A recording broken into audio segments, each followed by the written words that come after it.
Hello, everyone. My name is Sophia Moshasha. I do a lot of things in the industry and have been in XR for about 5 years now, working on the strategy and the marketing lead gen side, kind of connecting strategic partners together and connecting partners and clients together as well. Do a lot with Terry here, who I'm about to introduce. Terry Proto is the CEO and co-founder of a company called Virtual Reality Marketing. And I'll let him go into a little bit more detail on his introduction. But we are going to be talking about none else than the metaverse, but specifically the business of the metaverse, what it's about, how to get involved, how to plan for the long term, and how to get connected with the right resources and the right collaborators to make your metaverse project or XR project a success. So Terry, welcome to the stage. Please tell everyone who you are and give some background on you and VRM. All right, cool. Thank you, Sophia. Thank you very much. I'm delighted to be here with you today. I am Terry Proto. I'm CEO, co-founder of Virtual Reality Marketing, VRM. And about us, I think the short version of this is, for the past few years, we've been on a mission to connect enterprises with leading metaverse creators. VirtualRealityMarketing.com is the largest showcase of immersive companies. We've got 3,000 members, XR companies worldwide listed on our site. We've got the largest library of XR case studies with 500 plus case studies across all business verticals. We're also the largest community of AR and VR professionals, a group called RIN on LinkedIn, Reality Innovators Network. And we've got over 65,000 members and growing fast. It's kind of crazy. And finally, we are a business consultancy specialized in all things AR and VR again. And our goal is really to be a guide to the business metaverse. We really want to inspire, educate, and then facilitate immersive business in that order. So we're going to get into a lot of what you're doing later on in the conversation because it's very critical to the success of the growth of this industry. But I'd like to set the stage for everyone and understanding what the landscape of the awareness and the implementation of immersive technology has been up to now. Yeah, so that is a good question. And what a lot of people may not realize is that immersive technology has been around for a really long time. I like to say more than 25 years, but some say even longer. And originally, it kind of spawned, at least it accelerated. It spawned from the military, but it really accelerated with the video games world. You started to see a lot of interactive 3D application with PlayStations, basically, with like the first PlayStation in the 90s. That's 1994. And for a long while, it's been used mostly for games console. And that's the one application that people have known of, being in a 3D world and moving around. That's your PlayStation. And I think that's one of the reasons why often people say that when they see 3D, interactive 3D, they say it's gaming. Well, it comes from that. And then you also have mobile, and mobile phones, iPads, tablets have become more and more 3D capable, again, mostly for games. And if you fast forward to 2016, that's where there was the rebirth of VR. I'm saying rebirth because, again, there's a long history here. And there's the first Oculus device, there's the Facebook acquisition. All of this has drawn a lot of attention. And people have started realizing that this technology could be used for more than games. And back then, it was still early days. So it was still a lot about, there's no application about it. It's still in the future. And for the last, 3-4 years, there's been a lot of experimentation, people applying XR technology to various verticals. And often what's been interesting is that we've seen spectacular gains in productivity or ROI, those kind of things. And I think since last year, we've entered this more mature phase where people start to realize that immersive tech is not a fad. It's touching every industry. And there are several key use cases. You keep hearing about the usual suspects of training and e-commerce and remote working and because it's endless. Yeah, and on that, the past couple of years have been really interesting for a variety of reasons, but specifically in accelerating the growth of immersive technologies and emerging technologies at large. And I'd love to hear your thoughts and opinions on what you think the tipping point was for why there is now so much attention and investments in the metaverse now, because we have moved past the proof of concept stages, and people and companies are hiring for chief metaverse officers now that aren't traditionally technology companies. So tell us a little bit more about this trend and this fad that's going on now. Yeah. So I think my short version of this is that it's this perfect storm of favorable factors that have been going, that have been a long time in the making.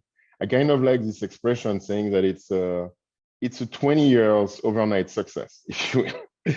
It's like all of those things have been brewing in the background and they kind of like connect and mesh together at the same time. And then, oh, wow, there's this thing. And so, as I was just saying before, you've got the technology, it's matured for 25 years, still growing super fast. The hardware, right now, we are at this place where it's a sweet spot of being accessible and very powerful. And I'm talking all the hardware. I'm talking about VR headsets. I'm talking about phones, tablets, computers. Even any phone now is a 3D powerhouse, comparable to a PlayStation 3 or 4, if you want to put it simply.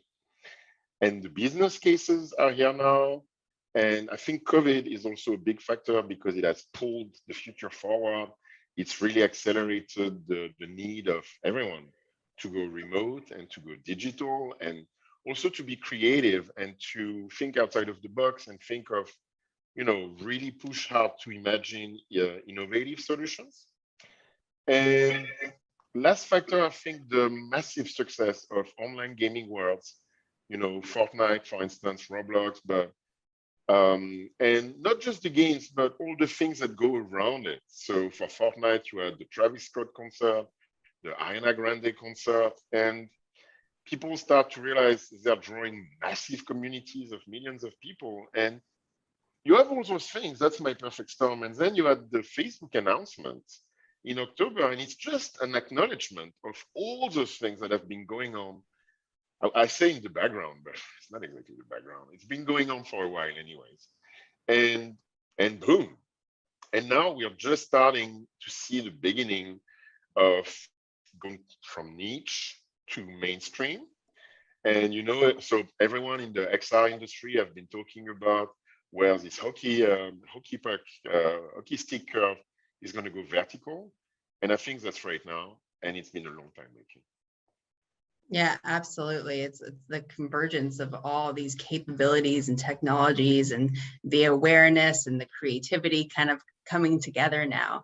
And you talked about accessibility through hardware platforms, but I do want to mention that there is a lot that's going on the software side as well, specifically through web-based platforms and the whole WebXR initiative and immersive web and Web3, which I have a little bit a part of as well, because the Poly's WebXR Awards, which I co-host with a good friend, Julie Smithson, produced by Ben Irwin and a bunch of teams, we're partnered with Gatherverse. So I definitely wanted to make that plug because the web is the future, and in my mind, a big part of what will become, what we call the metaverse. So definitely pay attention to that as well. So Terry, we're consulting with a variety of XR companies covering a wide range of industry sectors, and that gives us a very unique perspective. And from your interactions and observations with those companies and their end clients, what are some of the successes you've seen of executing a good XR strategy?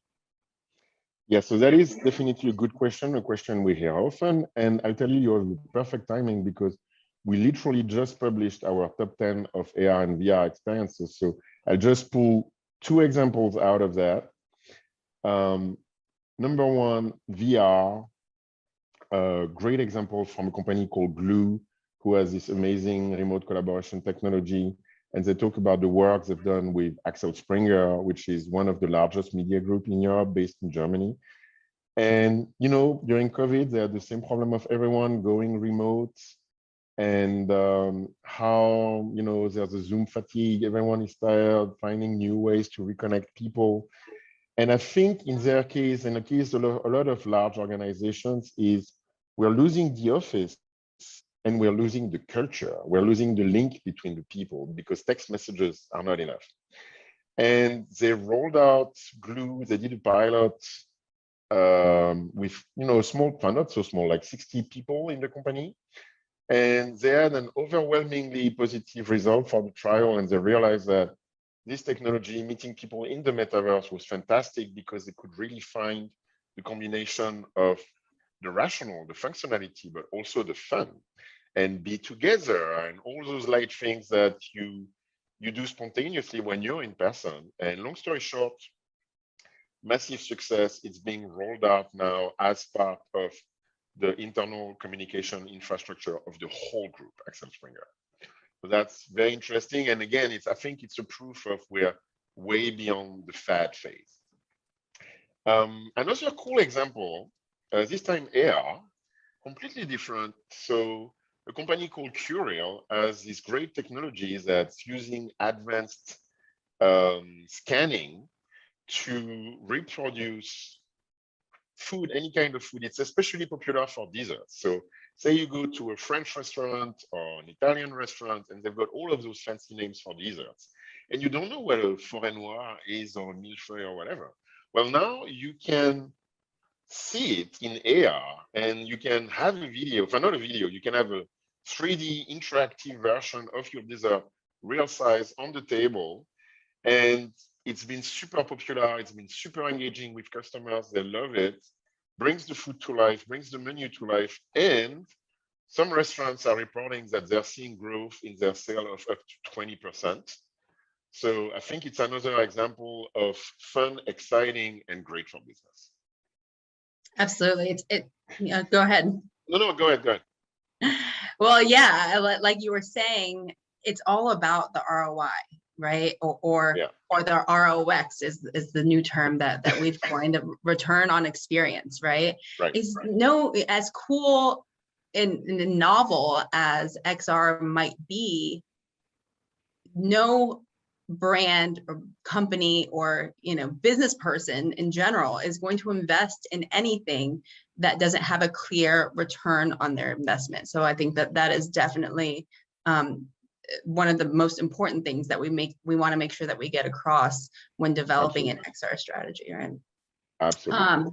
And so on that note, actually, there's a lot of nascent projects going on. It's hard to identify who's done what exists in the ecosystem, who exists in the ecosystem, what use cases are out there that people can draw from, because we don't want to have to keep recreating the wheel and doing these proof of concepts for clients within the same industry sector that our neighbor has done successful pilots for. We want to draw off of that, off of the data, off of their use cases, off of their analytics and ROI that they've drawn for their clients, and be able to validate doing projects and investments from the clients. And it's really hard to find that out there in one place.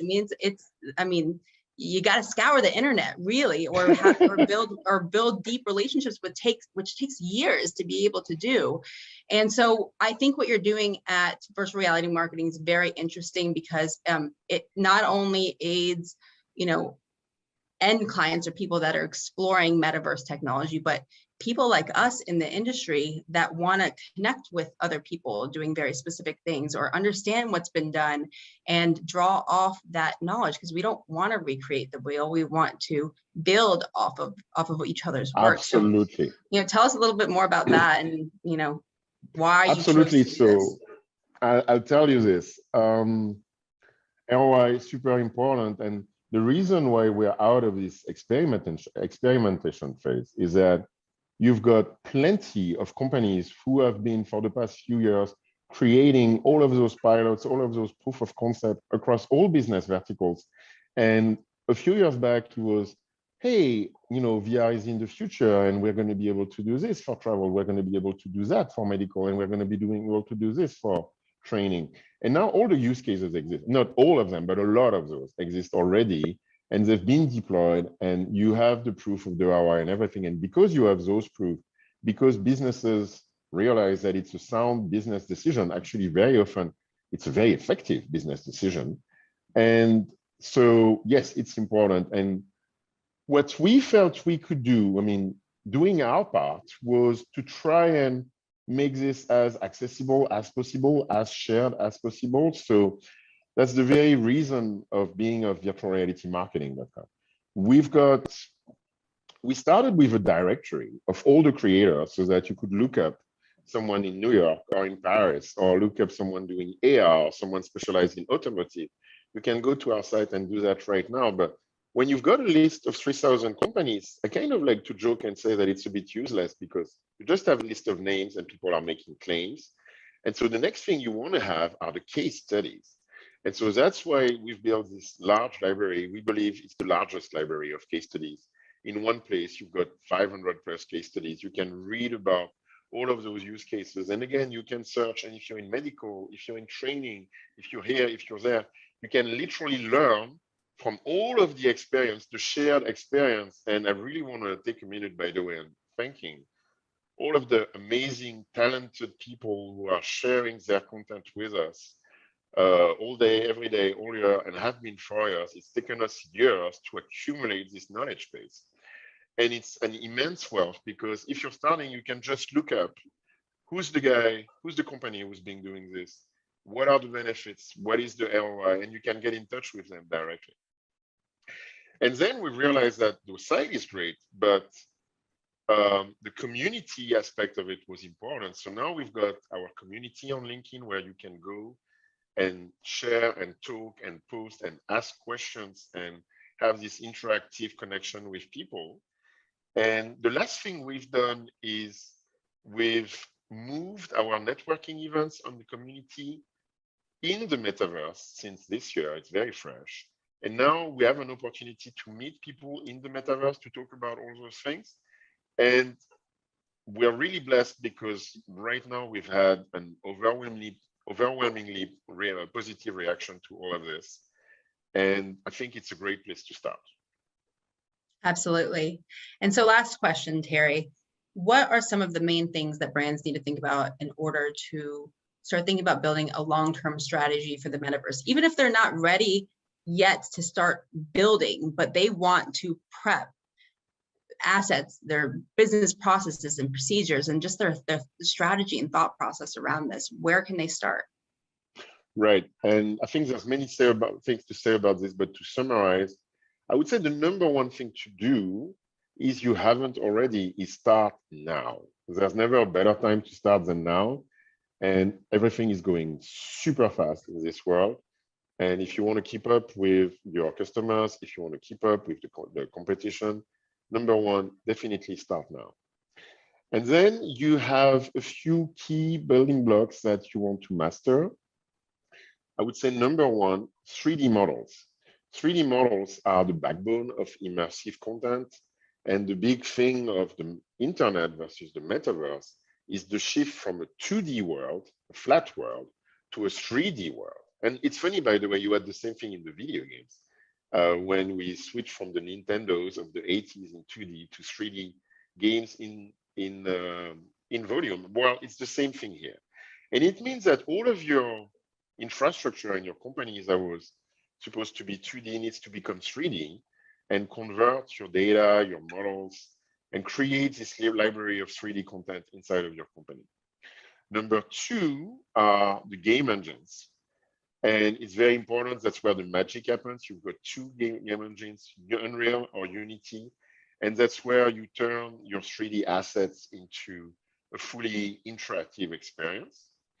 Number three, I would say, are the avatars, and how you want to represent yourself in the virtual world. And you can, be completely crazy, be cartoony or hyper realistic. You've got some great companies to look at for this. Wolf 3D, Ready Player Me is doing great avatars. On the other end of it, Unreal has MetaHumans avatars also that are fantastic. And the last one I would say is probably to master NFTs. NFTs are everywhere. It's a proof of ownership and traceability of content. And you've got tons of applications for those things. And it's definitely one of those building blocks you want to master.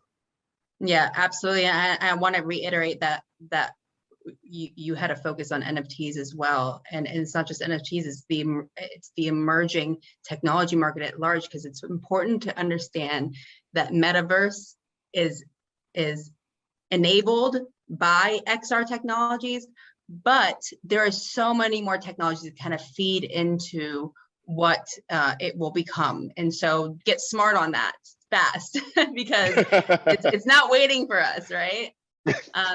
But Terry, thank you so much for spreading the light and helping us understand kind of the basics of the metaverse, how to get involved, where the resources are. I mean, you guys are doing a great service to the community at large, both the XR community and then people that are wanting to get into XR and learn about the metaverse. So thank you for everything, and look forward to seeing you at one of the events that you put on. Well, thank you, Sophia. It was a pleasure. Thank you for the question. Pleasure talking to you. And we're definitely around. So, I mean, people can look us up on LinkedIn. We're very active over there. It's a great place to start, and look forward to connecting with more people.